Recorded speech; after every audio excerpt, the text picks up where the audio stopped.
जय जगन्नाथ सांग माने आज आम मार्केट ठारू भी टेस्टी कुरकुरे बनैबा जहाँ केवल गोटे गिना चूड़ारू आम बनैबा।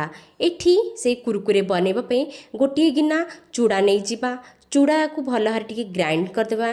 ग्राइंड कर सारिबा परे सेथिरे 4 स्पून आमे बेसन देदेबा। बेसन दे सारिबा परे गोटे चामच आमे एठी कॉर्नफ्लोर देदेबा।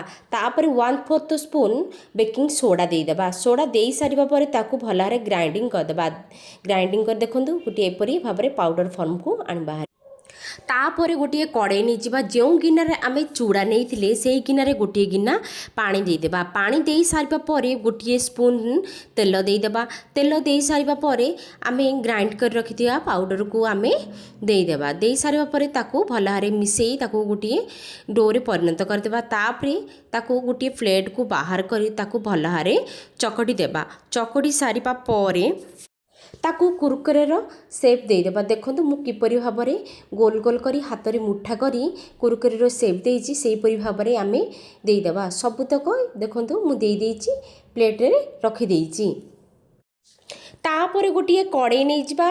कड़े रे अल्प किछि तेल दे ताकू गरम हो सारिबा परे सेथिरे बनै रखिथिबा कुरकुरे को गोटे गोटे करी आमे देदेबा। दे सारिबा परे ताकू मीडियम फ्लेम रे एपट सेपट करी टिके भाजी देबा। देखंतु जे पर्यंत येलो कलर होई नाही से पर्यंत आमे ताकू टिके भाजीबा। येलो कलर हो सारिबा परे ताकू आमे भल भाव टिके छाणी बाहर करदेबा। एहीपरि भाव में जदि आम घरे कुरकुरे बनैबा छुआ माने बाहर अनहाइजेनिक कुरकुरे खाइबा को पसंद करेंगे नहीं। तापर गोटे बाउल को बाहर करदेबा। बाउल को बाहर कर सारा पर से ब्लैक सल्ट देदेबा।